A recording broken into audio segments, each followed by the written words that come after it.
You ask Tiger to solve. This deals with linear equations with one unknown.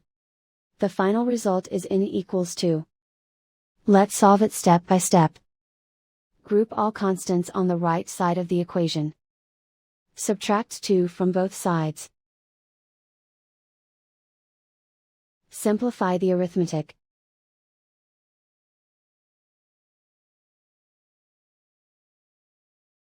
Isolate the n.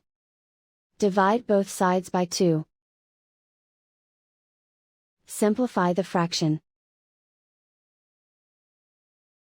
Find the greatest common factor of the numerator and denominator. Factor out and cancel the greatest common factor.